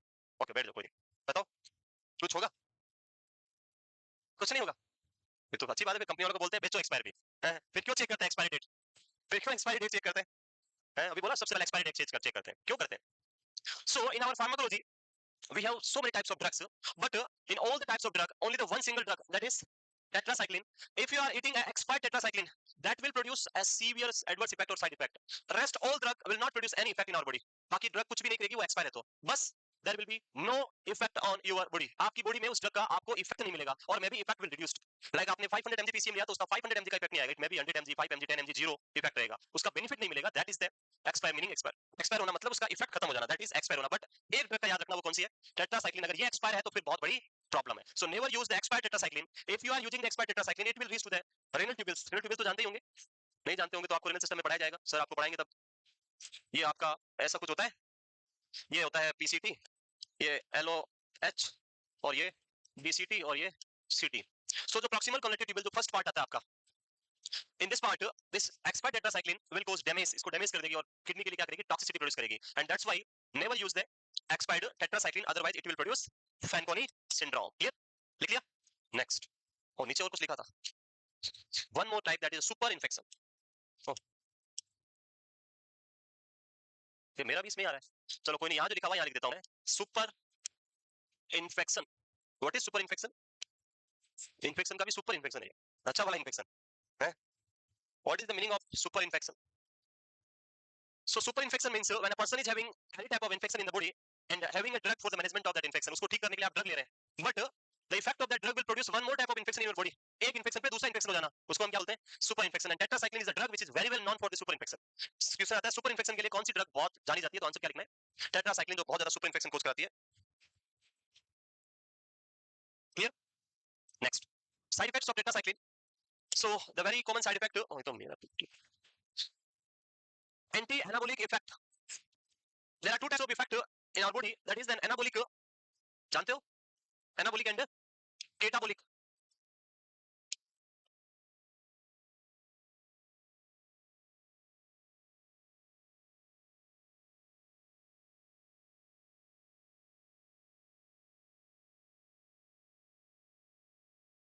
आ रहा कुछ समझ में? Anabolic means when the small molecules will combine with each other and form a large molecule, that is known as anabolic. And catabolic means when the large molecule break into the small molecule, that is known as catabolic. Here the word which is used, that is anti-anabolic. Anabolic means small से large बनना, उसका anti means opposite. So it is a type of effect which is known as catabolic. Anti-anabolic किसको बोल रहा है? केटाबोलिक को बोल रहा है. किसमें करता है ये? मसल के अंदर. Muscle wasting syndrome. मसल को वेस्ट कर देगा, मसल को वीक कर देगा, डैमेज कर देगा. जो मसल्स है लार्ज मॉलिक्यूल उनको छोटे छोटे पार्ट में ब्रेक करवा देगा. So it produce anti anabolic effect which is type of catabolic effect. And this is very commonly present in children, जहां पे अंडर डेवलपिंग मसल्स अभी डेवलपमेंट हो रहा है, उनमें आपको ज्यादा देखने को मिलता है. बोन एंड टूथ, अभी बताया थोड़ी देर पहले, ये हटा दे. Bone and tooth. In our bone and tooth we have a rich amount of calcium. High amount होता है कैल्शियम का. And this drug tetracycline is a type of calcium chelating agent. So it will bind with the calcium and deposit in your bone as well as in your tooth, and it will produce a brown or black discoloration. So calcium chelating property, brown discoloration. dental caries enamel के अंदर जाएगी, bind होगी और enamel को destroy करेगी, उससे dental caries होने के chances बढ़ जाएंगे. contraindicated in pregnancy and children up to 8 years because of the जो आपका बोन डेवलपमेंट हो रहा है वो बच्चों के अंदर अर्ली एज में जो बोन डेवलपमेंट है उसी टाइम में अगर आपने ड्रग दे दिया तो बोन जो है वो क्या रहेगी? वीक हो जाएगी, फ्रेजाइल हो जाएगी, and person will have a high chance for developing osteoporosis और pathological fracture. Next, vestibular cochlear nerve damage, that is the eighth cranial nerve damage. So इसको यूज करते टाइम आपको ध्यान क्या रखना है? पेशेंट को स्ट्रो से पिलाना है. ड्रिंक करने के बाद में कभी पेशेंट को मिल्क या मिल्क कंटेनिंग प्रोडक्ट प्रोवाइड नहीं देना है. Just after having the syrup of tetracycline mouth wash, proper mouth wash करना है ताकि किसी तरह का कोई डिस्कलरेशन नहीं हो. ये सारा हमें इस ड्रग के साथ में ध्यान रखना है. देखिए क्लोरामफेनिकोल कंप्लीट. और कुछ है? Hyper sensitivity present with every type of antibiotic, and for the safety purpose always go for SE before giving antibiotic to any person. आपके कोई डाउट है तो आप पूछ सकते हैं, नहीं तो हम आगे मूव करते हैं. कोई डाउट है? No doubt, no study, no doubt, more study, no doubt. आपके फिर नंबर नहीं आते हैं, क्या करें उसका? एग्जाम के अंदर कुछ स्ट्रेटेजीज होती है जो आप फॉलो करते हैं. एक होता है आंखें बंद करके 1 2 3 4 5 6 7 8 9 10 होता है ऐसे कुछ है, कुछ ना कुछ वर्डिंग करके लास्ट में जो आएगा वो राइट करते हो. ऐसे जादू टोना वाले कुछ काम. उसके अलावा बहुत बार लगता है कि सी इज द राइट आंसर. सी लगा, सब में क्या लगा देते हैं? सी लगा देते हैं. सी, हाँ, अक्कड़ बक्कड़ जो भी करना है. उसके अलावा बहुत सारे ऐसे दूसरे तरीके भी आप अपनाते हैं कि ऑल ऑफ द अबव वाला आएगा तो उसमें तो करेक्ट होगा all of the above. None of the above मतलब यही करेक्ट है, बाकी को सोचना ही नहीं है, पढ़ते नहीं हम. सो ये सारे आपके गलत तरीके हैं और इनको अपनाना बंद करें. Otherwise you will have less right answer and more wrong answer, and your marks will be in unexpected marks will be there in your result sheet. So ऐसा ना करें, करेक्ट आंसर दें, करेक्टली पढ़ें, और ये अकड़ बकड़ से बंद कर दें. वो बचपन की बातें थी, वहीं रह गई. अब ऐसा कुछ नहीं होता है, अकड़ बकड़ से कुछ होने वाला नहीं है, कोई भी आपको नहीं सेलेक्ट करा सकता है एक्सेप्ट योर सेल्फ। आप ही सिलेक्शन ले सकते हो, पास वाला भी नहीं करेगा। हाँ, ये मत सोचना पास में ये आज तो मेरा तो हो ही गया, नहीं होगा। क्यों होगा भाई? मेरे पास कोई आ भी जाएगा तो मैं क्यों चाहूंगा उसका सिलेक्शन होने? मेरा चाहेगा पहले मेरा होना चाहिए। क्या पता इसकी वजह से मैं बाहर निकल गया तो ये भी तो हो सकता है। उसने जो किया वो सब सही, मैंने बताया वो भी सब सही, उसने टॉप कर लिया और मेरा सिलेक्शन हुआ ही नहीं क्योंकि मैं सबसे लास्ट के 1 नंबर पीछे था। पता है 100 थे, मैं 101 पे था, इसलिए मैं रह गया। उसको नहीं बताता तो मेरा नंबर आ जाता 100 पे। इसलिए दूसरों को कभी एक क्वेश्चन भी नहीं बताना है। और कोई पूछे तो उसको बोलो लाइक एक सिंपल सा कॉन्सेप्ट होता है, जब भी कोई क्वेश्चन पूछे तो उसके सामने अच्छा ये वाला उसमें बी आंसर राइट है, इतना कॉन्फिडेंट और इतनी स्माइल के साथ बताना उसको लगेगा अच्छा इसको तो सब आता है। दूसरा पूछे अगले इसका इसका में सी, नेक्स्ट इसमें ए, उसमें बी है नीचे वाले में, हाँ भले नहीं दिख रहा है कोई बात नहीं, उसको ये लगना चाहिए कि बिल्कुल कॉन्फिडेंस के साथ ये बता रहा है बिल्कुल सही, ताकि वो मेल्ट से क्या हो जाए, आउट। मेल्ट से क्यों पूछा है आउट। नेक्स्ट चले आगे, मूव करो आगे। Use of tetracycline, so it is very commonly used drug in case of cholera. सुना है नाम कोलेरा? हेजा हिंदी में बोलते हैं हेजा। ये सारी आजकल बंद हो गई, ऐसी डिजीज होती नहीं है। पहले क्या होता था, पानी बहुत ज्यादा था, पानी बहुत ज्यादा होता था और सैनिटेशन के लिए लोग घर में अलाउ नहीं करते, सो वो वहीं जाते वहीं करते वहीं सब होता और थोड़ा आगे उसी को पीते, उसी से भर रहे होते पानी, क्योंकि पहले कोई ऐसा कुआ हुआ कुछ नहीं था जहाँ पे देखो पानी आ जाता है, ऐसे लो बाल्टी भर के वहीं नहा रहे हैं, वहीं सब हो रहा है, पवित्र हो रहे हैं उसी में। सो उसकी वजह से कॉमन डिजीज होती थी, इसको हम क्या बोलते थे, कोलेरा। एंड जब ये कोलेरा होता तो पूरे के पूरे गांव को एक साथ ले डूबता था, क्योंकि सारे गांव वाले वहीं पानी पी रहे हैं, सब वहीं नहा रहे हैं, सब वहीं कर रहे हैं, और उस वजह से पूरा गांव जो है वो क्या होता था, इन्फेक्ट होता था। लेकिन आजकल ना तो नदी में पानी है, ना कोई ऐसे बाहर नहाता है, और ना ही सैनिटेशन के लिए बाहर जाना पड़ा है, सब कुछ सैनिटेशन सब कुछ ठीक ठाक हो गया स्वच्छ भारत मिशन की वजह से। तो बस लाइक हम रिसोर्सेज तो बढ़ाते जा रहे हैं पर हमारे जो नेचुरल रिसोर्सेज सारे बंद होते जा रहे हैं, बारिश होती नहीं है, पानी है नहीं, कब पानी कहाँ से लाएंगे फिर बाद में, हैं आगे वाले क्या करेंगे फिर, पानी कहाँ से आएगा पानी। लाइक एक दिन में कुछ पढ़ रहा था, सो उससे लिखा था हमारे पुराने लोगों ने नदी में पानी देखा, हमने कुएं में पानी देखा, और हमारे बच्चे बिस्लेरी में पानी देख रहे हैं। अब आगे वाले कहाँ देखेंगे पता नहीं हो रहा है, अभी बोतल में दिखता है पानी, कुएं में पानी नहीं है, नदी में पानी नहीं है, तो बोतल में ही पैक्ड है वही पानी, नल में आता है वो है आ रहा है, ये पानी है एक है। हाँ बाकी किताब में देखना जहाँ भी देखना एक क्वेश्चन है एग्जाम में, एक स्टूडेंट थी बहुत रिच अमीर स्टूडेंट, और वो एग्जाम देने गई और उसके क्वेश्चन है कि गेहूं के बारे में आप विस्तार से लिखिए। सो उसने बेचारे ने कभी गेहूं देखा ही नहीं, उसको पता ही नहीं गेहूं कैसा होता है, उसको इतना पता है कि गेहूं से आटा बनता है और उससे हम रोटी बना के खिलाते हैं, हमें बनाते नहीं हो तो इतने अमीर आदमी। सो उसने सोचा कि कुछ तो होता होगा जिससे पूरी दुनिया क्या करती है रोटी बना सकती है, मतलब ये बहुत ही बड़ा कोई चट्टान की तरह कोई बहुत बड़ा कुछ है, सब थोड़ा थोड़ा वहां से ऐसे निकालते हैं और आटा बना के उसको क्या करते हैं, खा जाते हैं। बाद में उसको दिखाया गया कि गेहूं ये देखो ये है गेहूं, तो उसको रियलाइज हुआ अच्छा मैं तो पता नहीं एक बहुत बड़ा पहाड़ आसमान से भी बात समझ रही थी जिससे इसे आटा बनाते हैं। सो वही चीज हो जाएगी बाद में, पानी पानी देखो वो देखो ये छोटे अभी बिस्लेरी भी पहले इतनी बड़ी आती थी, फिर इतनी हो गई, अब इतनी सी आती है, अब बाद में कितनी बनाएंगे उसको, अब है ढक्कन में इतना अमृत की तरह थोड़ा थोड़ा थोड़ा थोड़ा सबको दे दो बस। हम जहाँ भी आप देखा होगा जब छोटी बोतल क्यों रखते हैं पता है आपको, these are the technologies. Like जब मैं गांव में था तो ऐसे इतना बड़ा डिस्पोजल आता था जो दुकान वाला चाय भर के देता था, फिर मैं जब सिटी भिलवाड़ा में गया तो इतना हो गया, फिर मैं दिल्ली में गया तो इतना हो गया, और एक दिन मैंने यहाँ देखा वो इतना सा डिस्पोजल है, उसको मैंने ऐसे किया तो चाय खत्म हो गई उसमें, और रेट अभी भी उसकी उतनी है, पैसे कम नहीं हुए ज्यादा नहीं हुए, बस डिस्पोजल का साइज क्या हो गया कम। सो ये होती है टेक्निक्स। एक बार मैं घर पे कप को ऑब्जर्व कर रहा था, बेटे बेटे मैं ऐसे हर कुछ फालतू काम करता रहता हूँ। सो कप को मैंने देखा इतना बड़ा कप, फिर मैंने उसमें पानी भरा, फिर एक दूसरा कप लिया उस पानी को उसमें डाला, उसमें इतना सा पानी आया, मैंने पानी ये तो दोनों हाइट तो दोनों की बराबर है, तो उसमें बाद में देखा कि उसकी ना डबल लेयर, एक कप जो है डबल लेयर है, बाहर वाली लेयर तो इतनी बड़ी है, अंदर वाली को इतना सा बना रखा है। सो जब चाय भरते तो आदमी को लगता है इतनी नहीं नहीं नहीं थोड़ी कम करके लाओ, फिर उसको बोलना पड़ता है ये वैसे एक सिप जितनी है अंदर कुछ नहीं है, आप एक बार पी के तो देखो, फिर देखो कितनी आएगी, देखा है। हाँ यही तो वो मैं बताना यही चाह रहा हूँ कि आजकल के तरीके देखो आप, पानी की बोतल इतनी सी रखेंगे क्यों, ताकि वो बेचारा आदमी सोचे कि इसको मुझे पूरे 1 घंटे तक चलानी है, दूसरी बार बताने लायक नहीं लाएंगे तो वो थोड़ा थोड़ा पिएगा पानी बचाने के लिए। आप 1 लीटर की रख दो वो उसको भी 1 घंटे में पी जाएगा, और इतनी सी रखो उसको भी 1 घंटे चला लेगा। तो हम क्या कर रहे हैं, पानी अब धीरे धीरे बंद हो जाएगा, फिर पता नहीं और क्या क्या बंद होगा, फिर हम तो रहेंगे नहीं तब तक, बाकी आगे वाले फिर देखेंगे जो भी अपना काम। चलो आगे नेक्स्ट सोचे इसके बारे में, और बिल्कुल कुछ तो करें जिससे ये पानी बढ़े। और आगे क्या है प्रोफाइलैक्सिस के अंदर क्लेम आइडिया इन्फेक्शन। सो क्लेम आइडिया पानी बहुत है वैसे तो, बट हमारे यहाँ नहीं है, बाकी आप लोग के वहाँ होगा, हिमाचल है कश्मीर है इधर पता नहीं नीचे की तरफ है, वहाँ अभी भी बाढ़ आ रही है, तो यहाँ बेचारे गर्मी से मर रहे हैं, पानी नहीं है उससे मर रहे हैं, हम लोग रोज टैंकर के लिए लड़ रहे हैं क्योंकि हमारे वहाँ पानी नहीं आता है, वो टैंकर आता है वो पानी लाता है, वो भी बेचारा कहाँ से लाए, वो भी लड़ता है, वो मना कर देता है तो फिर हम परेशान हो जाते हैं, फिर हमारा पानी बंद हो जाता है फिर सब कुछ। सो ये चल रहा है दुनिया में, यही हो रहा है, जहाँ पे पानी है वहाँ लड़ाई है वहाँ पानी नहीं है, हम लड़ रहे हैं कि वो पंजाब वाले पानी नहीं देते हैं, पंजाब वाले बोलते हैं हमारा पानी नहीं देंगे, यहाँ पानी पंजाब से आता है, यहाँ जोधपुर में जो पंजाब वाले हैं वो खुश रहे उन्हीं का पानी है यहाँ पे, जो इंदिरा गांधी नहर आती है वो पंजाब से आती है, और जब उसको बंद कर देते हैं बीच में शटडाउन आ जाता है, फिर जोधपुर वाले रोते हैं अब 1 महीने तक पानी नहीं आएगा पंजाब से क्योंकि उनकी गवर्नमेंट ने बंद कर दिया, फिर हम रोते हैं। तो यही चल रहा है। हमारे एक प्रधानमंत्री थे जो अभी नहीं रहे, अटल बिहारी वाजपेयी, जानते हो, उनके 2 सपने थे अगर आपने कभी पढ़ा हो। एक उनका सपना था कि हर एक गांव को सड़कों से जोड़ना है, और इसी वजह से एक स्कीम निकली थी प्रधानमंत्री सड़क योजना, जिसमें हर एक गांव में रोड बनाई गई थी और हर एक गांव को मेन सड़क से जोड़ा गया। उनका दूसरा सपना था हर एक नदी को दूसरी नदी से जोड़ना है, जितनी भी नदियां हैं उन सबको क्या करो एक दूसरी नदी से जोड़ दो। लाइक गंगा नदी में इतना पानी बहता है, लेकिन हमारे इधर नदी लूनी नदी बेचारी वो रोती रहती है पानी के लिए, उसमें कभी पानी आता ही नहीं है, सो इसको उससे जोड़ दो हमेशा पानी आएगा, आएगा नहीं आएगा, बट उसके लिए बहुत प्रॉब्लम्स है, बहुत सारी चीजें करनी पड़ती है, तब जाके कुछ पॉसिबिलिटी हो सकती है, बट हो सकता है, पर उसके लिए टाइम लगेगा। चलिए आगे नेक्स्ट, प्लेग लेप्रोसी पता नहीं क्या क्या डिजीज होती है, आपके काम की चीज एक ही नीचे लिखी हुई है वो क्या है, एक्ने। एक्ने के अंदर कौन सा ड्रग लेना है, टेट्रासाइक्लिन बिना एडवाइस के नहीं लेना है, नहीं तो साइड इफेक्ट हो सकते हैं और प्रॉब्लम ज्यादा हो सकती है। इसीलिए एक्ने खेलना नहीं है उसके साथ, ना उसको निकालना है ना कुछ करना है, जो है वैसा रहने तो बाहर निकल जाएगा ऑटोमेटिक नेचुरली। बॉडी को ऐसा मैकेनिज्म है वो ऑटोमेटिक उसको ठीक कर सकती है, अदरवाइज फिर black spot and white head and black head करते रहोगे। नेक्स्ट नेक्स्ट ड्रग, ओके इसमें नर्सिंग रिस्पांसिबिलिटी कुछ पॉइंट लिखे हुए हैं। जैसे पहला लिखा है tetracycline should not be given to the pregnant female, lactating mother or children, बता दिया already, because of one problem. Avoid with diuretics because can cause increased blood urea level. When we are giving this drug with diuretics, the problem is that it prevents the secretions of metabolic waste. जो metabolic waste आती third stage में, तीन stage होती है urine formation, one is tubular filtration, then reabsorption and then third is tubular secretion. So this diuretic phase में जब third phase में आपका ट्यूबुलर सिक्रेशन होता है तो ये ड्रग उसको क्या कर देगी, उसके साथ मिलके ब्लॉक कर देगी और आपकी बॉडी में इनका लेवल क्या हो जाएगा, मेटाबॉलिक वेस्ट का लेवल बढ़ जाएगा। तो डायबिटिक के साथ में इसको प्रोवाइड नहीं करनी है।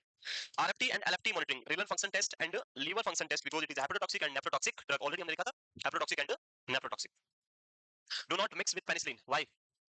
टेट्रासाइक्लिन को पेनिसिलिन के साथ मिक्स किया तो क्या होगा? हाँ बिल्कुल, रजनी बोल रही है हमारे बहुत पानी है सर, बट हम बहुत वेस्ट करते हैं पानी को।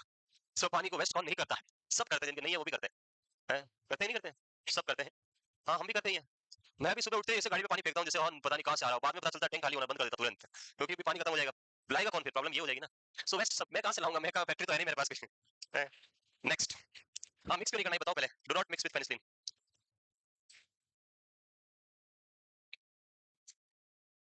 सो I already mentions in previous lecture about the penicillin, हमने लिखा था penicillin should not be mixed with amino glycoside because it can cause crystal formation, plus and minus याद है, as same like penicillin, penicillin में plus या minus, penicillin में क्या था प्लस, और ये माइनस जो है टेट्रासाइक्लिन उसके साथ रिएक्ट होकर क्या करेगी, क्रिस्टल बना देगी, और वो क्रिस्टल आपकी बॉडी के लिए बहुत हार्मफुल होंगे, ग्लोब्यूल्स बन जाएंगे व्हाइट व्हाइट बॉटल में, और फिर आप उसको ट्रांसफ्यूज करने जाएंगे, आपको लगेगा ड्रग खराब हो गई है, फेंक दो, नहीं लाओ बाहर मिक्स करो, फिर खराब हो गई है, फिर आप अपने आप को खराब नहीं करोगे, तो इसलिए वहां अपने आप को सोचे कि मैं कुछ गलती कर रहा हूँ। Yes, next, do not mix with penicillin because of the crystallization. Next drug, ये ह्यूमन नेचर है, we will not find any mistake in ourselves, we always blame to others, दूसरों को ब्लेम करते हैं, कभी हम अपने आप को गलत नहीं कहते हैं। और मैं तो एक कॉमन सा एग्जांपल देता हूं आपके कपड़ों का, बहुत बार दिया है, जब भी कपड़े लेने जाते हो साइज जो है आप देखते हैं, पहले स्मॉल पहनते थे, अब मीडियम साइज और फिर लार्ज साइज, और जब वो कभी मीडियम वाला लार्ज पहनने लगे और मीडियम वाला दिख जाता है, फिर उसको पहनते तो लगता है यार ये तो छोटा हो गया, ये क्या हो गया, छोटा हो गया, आपको ये नहीं दिख रहा कि मैं मोटा हो गया, और कपड़ा तो अभी भी क्या है, मीडियम साइज का ही है, but you are now converted into large और XL, double XL size, so you are मोटा पर्सन, नॉट द कपड़ा इज छोटा, आप क्या हो, मोटे हो गए। अपने आप को बुरा बोलो थोड़ा, अपने आप को बोलो कि मैं मोटा हूं, कपड़ा छोटा नहीं है, लेकिन हम हमेशा क्या छोटा हो गया, इसको रख दो, नहीं वो वही है, उसको रहने दो, उसको दूसरे को पहनाओ जो मीडियम वाला है, अपने आप को बोलो कि हम क्या हो गए, मोटे। नेक्स्ट आगे, so the next very important group of drug that is amino glycosides.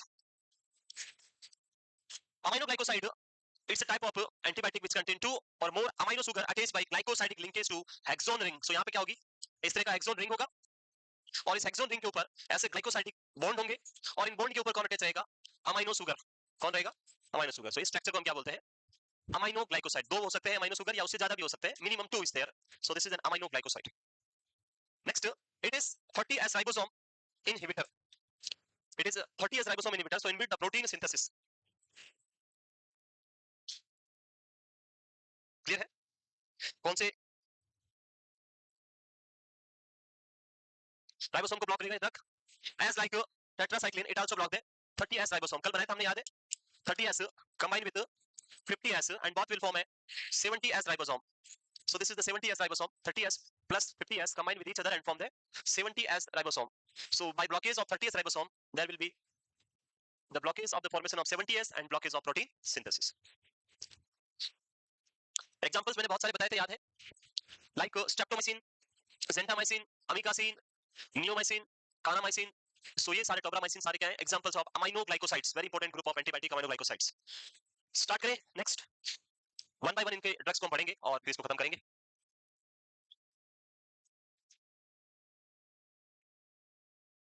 सो हमने टेस्ट के अंदर जो हमारे टॉपिक आएंगे, मैं एक बार थोड़ा आपको फिर याद दिला देता हूं अगर आप भूल गए हो तो, टाइम नहीं मिलता आपको। ड्रग कैलकुलेशन, ड्रग एडमिनिस्ट्रेशन दोनों पढ़े थे याद है, देन पेनिसिलिन और we can say all the beta lactam antibiotic जो हमने पढ़ी थी, देन वेंकोमाइसिन पढ़ा था, उसके बाद में क्लोरामफेनिकोल, और क्या है, टेट्रासाइक्लिन, अमीनो ग्लाइकोसाइड, फ्लोरोक्विनोलॉन्स, हां very good, good antibiotic fluoroquinolones. तो ये सारे आपको पढ़ के आने हैं एग्जाम के लिए, बहुत ही कम है ये टॉपिक तो वैसे, फिर आपने सब पहले ही पढ़ लिया तो कुछ बचा ही नहीं आपके लिए, हाँ डाउट तो कुछ है भी नहीं आपको। नेक्स्ट लिख लिया, amino glycoside, the streptomycin, neomycin, amikacin, gentamicin, सारी माइसिन सारी है ये, टोब्रामाइसिन। अगर हम यहाँ पे कुछ क्वेश्चंस की बात करें तो एग्जाम का पहला क्वेश्चन आता है, the least nephrotoxic drug, least nephrotoxic aminoglycosides are highly, एक दिन किसी ने क्वेश्चन पूछा था अमाइनो ग्लाइकोसाइड से, क्वेश्चन किसी ने पूछा था आई थिंक, हां उस ऑप्शन था कि सर क्रिएटिनिन क्यों चेक करते हैं अमाइनो ग्लाइकोसाइड के साथ में, तो उसका आंसर यहां मिलेगा, all the types of aminoglycosides are highly nephrotoxic, kidney को डैमेज करती है और किडनी के फंक्शन को असेस करने के लिए best test serum creatinine level, that's why we will check creatinine level with this amino glycoside. So सबसे कम नेफ्रोटॉक्सिक कौन सी ड्रग है, answer should be streptomycin, and the highest nephrotoxic drug, highest nephrotoxic drug, answer should be neomycin. So when you are providing neomycin to any patient, keep in your mind that it is the highest nephrotoxic drug, and इसको ध्यान में रखते हुए neomycin को कभी भी systemic use में नहीं लिया जाता है, ये आपकी बॉडी में इंजेक्शन फॉर्म में अवेलेबल नहीं होती है, it is always available in powder form और इन ऑइंटमेंट फॉर्म, और sometime it is available in tablet form for local use in GIT, gastrointestinal tract में यूज करने के लिए ओनली, बाकी इसका सिस्टमिक यूज कभी भी it is not use as a systemic purpose because it is highest nephrotoxic drug. तो सबसे पहले बात करेंगे किसकी, स्ट्रेप्टोमाइसिन, स्टार्ट करें। All the types of aminoglycoside drug, इनमें से कौन सी ड्रग ऑरली दी जाती है बताओ, oral, which drug is given hourly, streptomycin है, देते हैं स्ट्रेप्टोमाइसिन ऑरली, सो आईएम देते हैं बिल्कुल। So all the types of aminoglycosides are available the injection form only, they are not given orally, and the reason is that all the aminoglycoside are highly charged molecule and they are not absorbed from GIT, इनका GIT से absorption ही नहीं होता है, so सारी aminoglycoside drug किस root से दी जाती है, parental route only, IP और IM, streptomycin is given mostly IM form में हम प्रोवाइड करते हैं इसको। सो स्टार्ट करते हैं फर्स्ट ड्रग, ओके पहले फार्माकोकाइनेटिक फिर पढ़ेंगे इनके बारे में। हाईली पोलर कंपाउंड, अभी बताया हाईली चार्ज और highly polar compound, so poorly absorb from GIT, gastrointestinal tract, parental route only, well distributed in extracellular fluid, the most important एक और पॉइंट आपके लिए, when we are providing the aminoglycoside drug, they are not metabolized in our body, they excreted out from the body in active form, ये drug हमेशा किस form से out होती है, एक्टिव फॉर्म से। If you remember that when we discuss about the toxicity and two types of toxicity, one is absolute toxicity and second one is relative toxicity, and in relative toxicity we mention an example that is use of aminoglycoside in renal failure, अगर आपने याद रखा हो तो, like आपने patient को drug दे दिया अमाइनो ग्लाइकोसाइड, ड्रग का बॉडी में मेटाबॉलिज्म नहीं होता है, now drug will reach to the kidney for the excretion, excrete out होने के लिए ड्रग कहां गई, किडनी के पास गई, but kidney is already failed, kidney failure हो रखा है, काम नहीं कर रही है, क्या ड्रग बॉडी से आउट होगा, सो ड्रग वापस किसमें मिक्स हो जाएगा, सिस्टमिक सर्कुलेशन में, and drug is in active form और inactive form, active form means it will start again working, and उससे आपकी बॉडी में इसका लेवल एब्नॉर्मली हाई होकर क्या कॉज करेगा, टॉक्सिसिटी प्रोड्यूस करेगा। सो ये बहुत इंपॉर्टेंट है जानना, before giving any type of amino glycoside you should assess the kidney function test, if kidney is not working properly then this amino glycoside should not be given to the patient, it is 100% contraindicated in renal failure patient, clear, yes, so not metabolized in body, excreted through the kidney in unchanged form, so आपको कौन सा test पूछे, answer पूछने क्या देना है amino glycoside के साथ, कैप्टी kidney function test, active in alkaline medium, activation की बात करें तो always drug should be given in alkaline medium, all the acidic food and fruits should be avoided with amino glycosides, whatever type of acid is there, कोई भी juice है, lemon juice, orange juice, all the acid should be avoided with this drug, transport of amino glycoside required oxygen, so anaerobes are resistant to amino glycosides, one more MCQ जो exam में पूछा गया था, question ये था which of the following type of microorganism is having a natural resistance to amino glycosides, question क्या था exam में, which of the following type of microorganism is having a natural resistance against the amino glycoside, कौन सा microorganism है, कौन से type का bacteria body में नेचुरली रेजिस्टेंस करता है अमाइनो ग्लाइकोसाइड के against, transport of amino glycoside required oxygen, so anaerobes are resistant to amino glycoside, anaerobe का मतलब the bacteria which is survive in without oxygen, so the anaerobes are having a natural resistance against the amino glycosides, it is spoon feeding से भी ज्यादा वाला feeding लग रहा है मुझे, तो ये पता नहीं क्या करें, ये लिखा हुआ सामने वो भी नहीं बोल पा रहे आप लोग, स्पून फीडिंग तो जानते, बना हुआ खिलाना, ऐसे वो बना हुआ खिलाया हुआ भी आप मुंह से ऐसे फेंक रहे हो, नहीं बाद में वापस है, नहीं समझ आया लास्ट लाइन, आपको समझ इसलिए नहीं आ रहा है क्योंकि आप लोग ऊपर की लाइनें लिख रहे हो, नीचे की लाइन तक आप पहुंचे नहीं अभी तक, आपका ध्यान सारा कहां है, उधर ऊपर टॉप पे है, वो लिख रहे हो highly polar compound, parenteral route, लिख लिख के पता नहीं नोटबुक भरनी है, मीनिंग कुछ समझ आ नहीं रहा है, मैं टाइम देता हूं, मैं इधर बैठा रहता हूं लिखने के लिए, लिखो भाई लिखो, फिर आप लोग बातें सुनते हो उस टाइम, अब लिख लिया आप बातें करेंगे, बाकी लिख रहे होते कुछ लोग, सो पढ़ाई करो, नहीं तो भी पढ़ना ही पड़ेगा, और ऑप्शन भी नहीं है हमारे पास, हाँ आपको फिर भी पढ़ना ही पड़ेगा, there is no other option, like yesterday my nephew जो ब्रदर है उसका बेटा है, वो गांव से इधर आया था, सो मैं स्टडी कर रहा था, पढ़ रहा था, वो मेरे पास आता है, अभी वो छोटा सा थर्ड या फोर्थ क्लास कुछ होगा, मुझे एग्जैक्ट पता, मेरे पास वो मुझसे बोलता है अभी तो समर वेकेशन चल रहा है, आप पढ़ाई क्यों कर रहे हो, so I don't have any answer, मेरे पास उसका कोई आंसर नहीं था, भाई उसका कॉन्सेप्ट सही है नहीं है, उनके क्या चल रही है, वेकेशन चल रहा है, गर्मी की छुट्टियां चल रही है उनके, और गर्मी की छुट्टियों का मतलब क्या होता है बच्चों के लिए कि भाई अब कुछ नहीं करना है, पढ़ाई बंद, और मैं वहां पे बैठ के क्या कर रहा हूँ, पढ़ाई कर रहा हूँ, उसको आप अभी क्यों पढ़ाई कर रहे हो, अभी तो समर वेकेशन चल रहा है, सो ऐसे तो क्वेश्चन होते हैं बच्चों के जैसे, आप लोग भी ऐसे ही करते हो, कुछ आप करते कुछ और हो, पूछते कुछ और हैं, आप आंसर कुछ और समझते हो कुछ मैंने, एंड मेरे पास उसका कोई आंसर नहीं होता फिर। तो आपके समर वैकेशन तो नहीं चल रहा है, छुट्टियां तो नहीं चल रही है, ऐसा जिसको लग रहा है वो छुट्टियां ले लो थोड़े दिन, फिर बाद में वापस आ जाओ, है। Next,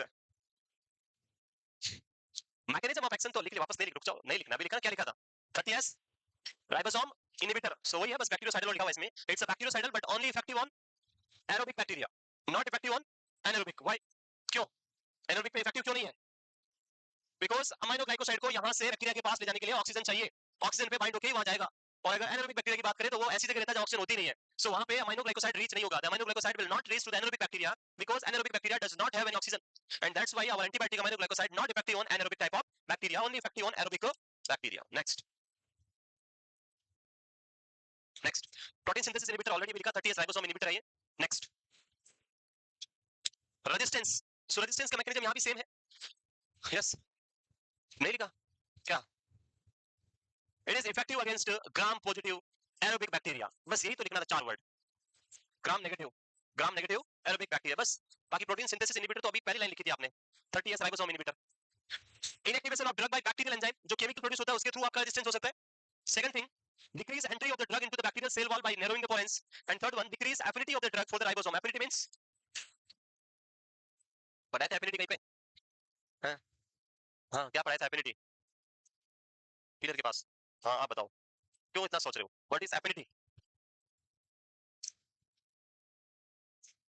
stimulate the receptor, that is affinity of the drug, बैठ जाओ, हाँ बताओ पीछे, आप बताओगे, आप बता दो, सही बताया ना, ओके बैठ जाओ, आपके पीछे, हाँ बताओ, what is affinity, maximum capacity to stimulate the receptor, और क्या बोल रहे हैं आप, ड्रग टू, आगे क्या बोल रहे हो, मैक्सिमम कैपेसिटी ऑफ ड्रग, वो आगे क्या, तो मैं, ओके बैठ जाओ, यस आगे से बताओ, what is affinity, ability to bind on, so affinity means ability to bind on a receptor, and ability to stimulate the receptor is intrinsic factor, and power of drug is potency, बताया था potency of the drug, that is power of drug, so क्या छोटे छोटे point है तो affinity, so decrease affinity यानी आपका जो बाइंडिंग प्रोटीन है उस पे बाइंड होने के लिए जो ड्रग की एबिलिटी उसको क्या कर देगी, कम कर देगी by mutation in the ribosome, ribosome में चेंज करके बाइंडिंग नहीं होने देगी, जो हमने पढ़ा था बाइंडिंग प्रोटीन को चेंज करना, सो तीनों सेम है मैकेनिज्म यहाँ पे। नेक्स्ट, नहीं लिखा, लिखो, नेक्स्ट,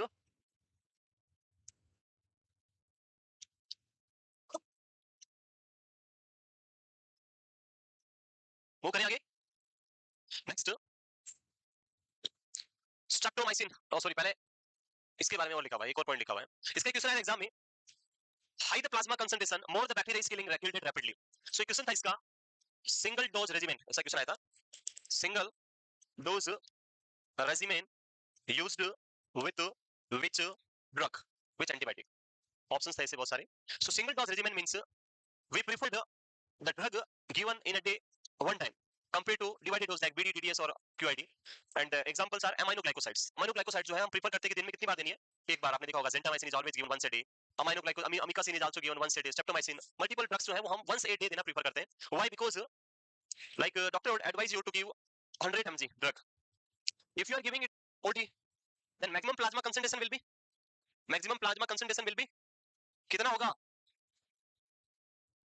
इधर इंजेक्शन लगाया 100 mg का लगाया, ब्लड में कितना ड्रग गया, उसी को बोलते हैं मैक्सिमम प्लाज्मा कंसंट्रेशन, मैक्सिमम यानी हाईएस्ट, प्लाज्मा मतलब ब्लड, और कंसंट्रेशन का मतलब कितनी है अंदर, जो जितनी दी उतनी तो होगी, कितना हुआ मैक्सिमम प्लाज्मा कंसंट्रेशन, 100 mg, अब आपने इस ड्रग को, इधर कितना हो गया 100 mg, this is the maximum plasma concentration, अब आपने इस ड्रग को दिया बीडी, और अब आपसे पूछे कि what is the maximum plasma concentration, 200, very good, so मैं इस 100 mg डोज को एक बार दे रहा हूं, और इसी 100 mg डोज को यानी डिवाइड करके दो बार दे रहा हूं, यानी आप कितना दे रहे हैं, देना तो 100 mg है पर उसको दो बार देना है, यानी 50-50 देना है, अब आपका प्लाज्मा कंसंट्रेशन कितना होगा, मैक्सिमम प्लाज्मा कंसंट्रेशन, यानी ड्रग पीक मैक्सिमम हाईएस्ट कहां तक पहुंच सकती है ब्लड में, तो जितना आपने लगाया हाईएस्ट 50 mg आपने लगाया उतना ही पहुंचेगी, और दूसरा डोज आएगा तब तक पहला बॉडी से बाहर निकल गया होगा, तो फिर से कहां रीच होगा 50 तक, सो इसमें maximum plasma concentration is always 50, और इस इक्वेशन में ये लिखा कि higher the plasma concentration more the bacteria is killed rapidly, so if you are giving a drug with once a day that will produce high plasma concentration compared to if you are giving same amount of the drug in divided dose that will have the less amount of plasma concentration and that will be less effective, और ये सिर्फ किसके साथ होता है, aminoglycoside, and this type of concept is known as single dose regimen, हाँ ये लिखा वंस डेली डोज रेजिमेन और सिंगल डोज रेजिमेन, जो एग्जाम में पहले भी पूछा गया था, जाएगी लाइट बंद होगा, होगा, लिखो जल्दी लिखो, लाइट बंद होने से पहले 5 बजे से पहले बंद नहीं होनी चाहिए, किसी ने वो कर रखा है ऐसे, फिरोज 4:45 होते ही लाइट बंद हो जानी चाहिए, हैं कल बोले थे, कल या परसों भी हो गई थी, लिख लिया, मूव करें। Next, once daily dose regimen, तो अगली बार कोई पूछेगा वंस डेली डोज रेजिमेन क्या है तो बता सकते हैं, if you are giving a drug once a day it will be more effective compared to same dose and divided times 2 time or 3 times, that will be less effective. So इसको हम क्या बोलते हैं, सिंगल डोज रेजिमेन। और कौन से drug के साथ हम इसको यूज करते हैं, answer should be with aminoglycoside, mostly we prefers once daily dose regimen. Next, adverse effect of aminoglycosides, सो अभी एक एडवर्स इफेक्ट आपको बताया था, कौन सा था, it's highly nephrotoxic drug. So one is the ototoxicity by damaging the eighth cranial nerve. Second is it is a highly nephrotoxic. Neomycin is the highest nephrotoxic and streptomycin is the least nephrotoxic. तो highest और least दोनों आपको याद रखना है. And because of the highest nephrotoxic, neomycin is not available in systemic uses. IV, IM systemic blood में देने के लिए ड्रग अवेलेबल नहीं होती है. Neuromuscular blocking as effect. जानते हो neuromuscular blocking effect? There is a junction between neuron and muscle, which is known as synapse. And there are few types of drug which block a receptor at the synapse, which is producing a neuromuscular blocking agent. Paralyse करवाती है, जैसे सक्सिनैलकोलिन सुना है, रोकुरोनियम, पैनकेरोनियम. अरे सक्सिनैलकोलिन तो commonly पढ़ा होगा ECT में. ईसीटी के अंदर मसल को रिलैक्स करने के लिए हम सक्सिनैलकोलिन देते हैं. So that is the muscle relaxant drug. Muscle को रिलैक्स करती है by blocking the neuromuscular junction receptors. So this drug aminoglycoside will also have little bit effect like the muscle relaxant drug. Same उसकी तरह effect करती है और थोड़ा muscle को करवाती है, वीक करवाती है. So neuromuscular blocking effect is there. Hypersensitivity, जितने भी एंटीबायोटिक हमने पढ़ी, हर एक एंटीबायोटिक में वर्ड आया हाइपर सेंसिटिविटी. तो इसीलिए हमेशा ध्यान रखना है, all the types of antibiotic will have the chance for hyper sensitivity and should go for a ST before giving the drugs. Clear? Next move करें, मूव करें. First drug is streptomycin. का use होता है streptomycin. What is the use of streptomycin? So it's a type of anti TB drug. TB के अंदर पड़ा होगा dose regimen में. So it's a type of anti TB drug. First aminoglycoside discover इन 1944. सबसे पहले डिस्कवर होने वाली aminoglycoside streptomycin, but it is a type of bacteriostatic drug or narrow spectrum drug. So it is a narrow spectrum against gram negative aerobic bacteria, and problem is that bacteria will develop very quickly a resistance for the streptomycin. बहुत ही जल्दी इसके against resistance आ जाता है bacteria का. And to prevent that resistance, streptomycin is always given with other anti-TB drug or other bactericidal or bacteriostatic drug. It is not given in a single drug. इसलिए इसको anti-TB जो drug होती है 5 drug के साथ में इसको रखा गया. एक ड्रग नहीं देते, हमेशा इसको साथ में देते हैं. क्यों देते हैं साथ में? सिंगल देने पे क्या हो जाएगा, बहुत क्विकली रेजिस्टेंस डेवलप हो जाता है, बैक्टीरिया इसको फेल कर देता है, बैक्टीरिया के सामने ये कुछ टिक नहीं पाएगी, अकेली रहेगी. तो इसलिए हमने इसको साथ में मिला के दिया अदर ड्रग के साथ. And it is a least nephrotoxic drug also. लिख लिया. सबसे पहले अमाइनोग्लाइकोसाइड की डिस्कवरी कब हुई? 1944 में. और कौन सी ड्रग सबसे पहले बनाई गई? स्ट्रेप्टोमाइसिन. नेक्स्ट, नहीं लिखा. Uses of streptomycin. तो एक यूज हमने अभी पढ़ा, यूज है मैनेजमेंट ऑफ ट्यूबरकुलोसिस, टीबी के मैनेजमेंट में हम यूज करते हैं, बट हमेशा क्या करना है, इसको कंबाइन करके देना है, सिंगल प्रोवाइड नहीं करना. So use of streptomycin is the first line drug in TB, use with other anti TB drugs because single use of streptomycin develops resistance. If you are giving a single drug of streptomycin, bacteria will develop the resistance and it is ineffective in your body. But if you are combining this drug with other TB drug, then it will be very, very effective drug for tuberculosis.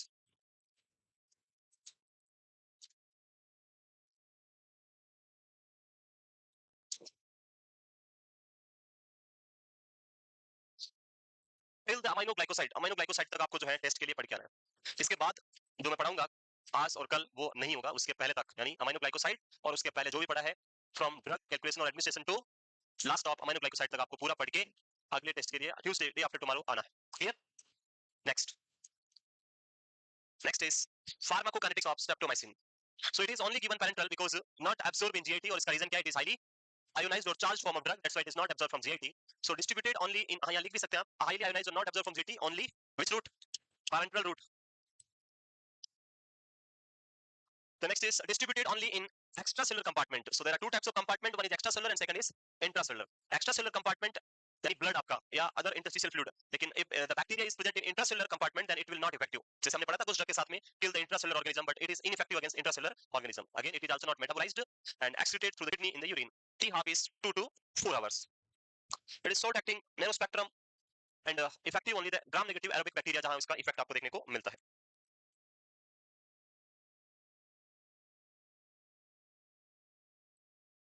So this is all about the streptomycin.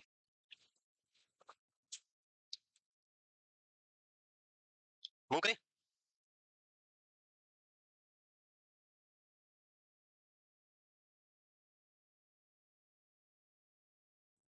Next, side effect. So it is a ototoxic drug. It is lowest nephrotoxic drug.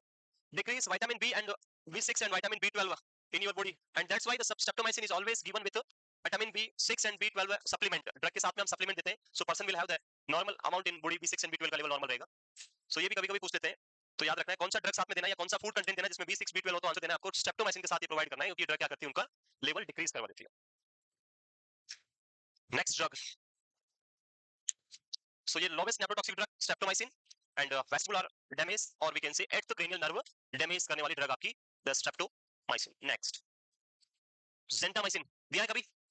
gentamicin और amikacin very widely used antibiotics specifically in acute infection or in prophylactic cases of infection in post operative period. बहुत common use करते हैं आप लोग gentamicin और amikacin.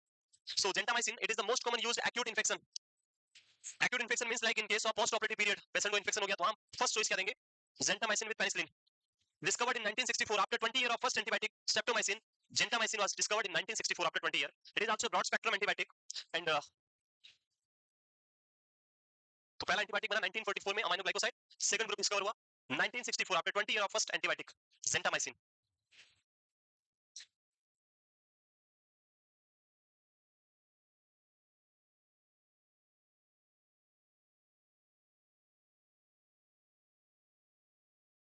Clear? Move करें. Next, कल port पढ़ के आना सभी. क्या पता टेस्ट के लिए आपको कंफ्यूजन रह जाए कोई, तो वो लेकर जाना कल, अगर एक आधा कुछ बच गया हो तो. यस, स्टार्ट से लेके लास्ट तक. वैसे कोई डाउट है नहीं आपको, पर फिर भी एक बार देख लेना सरसरी निगाहों से, ऐसे ऊपर ऊपर से. डाउट नहीं है, छोड़ो चलो. तो पढ़ के आना एक बार, अगर कुछ डाउट लगे तो लेके आना है, हम उसको कल डिस्कस कर सकते हैं. फिर परसों तो टेस्ट है, उसमें बाद में कुछ नहीं होगा. Next, next is use gentamicin की बात करें, 2-4 रुपए का इंजेक्शन आता है, चीपेस्ट ड्रग है, सस्ती ड्रग है ये, और इसलिए इसको बहुत ज्यादा यूज किया जाता है. रेस्पिरेटरी इंफेक्शन में आप यूज कर सकते हैं, combine with penicillin and cephalosporin. Penicillin या सिप्रोस्पोरिन के साथ कंबाइन करने से क्या होगा, मैंने ऑलरेडी पढ़ा दिया है, मैंने मैकेनिज्म भी पढ़ाया था कुछ ही दिन पहले, 2 दिन पहले. When we add aminoglycoside with penicillin, effect of penicillin will increase. कैसे है भाई? सो इट विल कॉज फॉरेंस की साइज को क्या करेगी, इंक्रीज कर देगी, और उससे पेनिसिलिन इजीली एंटर करके आपके बैक्टीरिया को किल करेगा. सो इसीलिए हम इसको कंबाइन कर सकते हैं किसके साथ में, बीटा लैक्टम एंटीबायोटिक पेनिसिलिन और cephalosporin. Next, UTI, meningitis, peritonitis, these all are the infection. So ये बहुत कॉमन ड्रग और एक्यूट इन्फेक्शन में बहुत इफेक्टिव होती है जेंटामाइसिन. आईवी और आईएम फॉर्म आप इसका यूज कर सकते हैं. नेक्स्ट देखिए, amikacin and neomycin. Amikacin and neomycin जो दो ड्रग है हमारे पास. अमिकासिन नहीं लिखा, अरे मैं खत्म, we have only the 5 minutes, जल्दी लिखो, दो ड्रग पढ़नी है अभी. अमिकासिन एंड नियोमाइसिन, क्योंकि वहां तक क्वेश्चन दे दिया मैंने पहले ही, फिर मैं कैसे कट करूंगा क्वेश्चंस को, आप बोलोगे सर ये तो आया ही आगे, आपने पढ़ाया नहीं था. लिख लिया. नेक्स्ट, अमिकासिन बहुत ही कॉमन यूज होने वाली ड्रग ये भी. So resistance to the bacterial amino glycoside inactivating enzyme. When you are providing streptomycin, bacteria can produce a chemical and that chemical cause resistance for the antibiotic. When you are providing gentamicin, again bacteria produce a chemical and that chemical inactivate your antibiotic. But when you are providing amikacin, bacteria will again produce a chemical, but this time our antibiotic inactivate the chemical. So our antibiotic is having resistance for the chemical. Chemical हमारी antibiotic को destroy नहीं कर सकता है. So this is the benefit of using amikacin. Amikacin is very effective even against the bacterial chemical. उसको भी क्या कर देगी, वो खत्म कर देगी. Wide spectrum aminoglycoside, it is the drug which having bacterial aminoglycoside inactivating enzyme. जो केमिकल प्रोड्यूस करता है उसके अगेंस्ट भी क्या दिखाती है, रेजिस्टेंस दिखाती है, उससे खत्म किल नहीं होती है, इनएक्टिवेट नहीं होती है अपने आप को.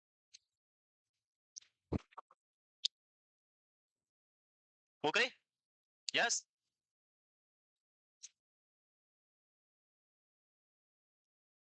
Next, the last drug neomycin. as already I mentioned this drug is not available in systemic use because it is highest nephrotoxic drug. So wide spectrum antibiotic but highly toxic for ear and kidney, not used systemically, only for local use. but इसका एक बहुत ही important use जिसके ऊपर कभी कभी exam में question आ जाता है, जो हम पढ़ेंगे यहाँ पे भी, नियोमाइसिन के बारे में. आपने अगर कभी देखा है यूज इसका, एक कंडीशन होती है जिसको हम बोलते हैं बाउल प्रिपरेशन. जानते हो बाउल प्रिपरेशन, सुना है? नहीं सुना है? एग्जाम में क्वेश्चन आया है पहले भी. सो बाउल प्रिपरेशन क्या होती है देखते हैं, और उसमें इस ड्रग का क्या यूज है, क्या इसका मीनिंग है.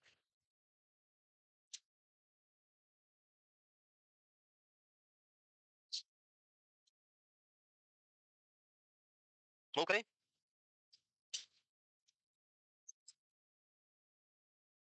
वो करें. सो यूज ऑफ नियोमाइसिन, नियोमाइसिन का क्या यूज है और क्या इसका इंपोर्टेंस है उसको हम समझते हैं यहाँ पे.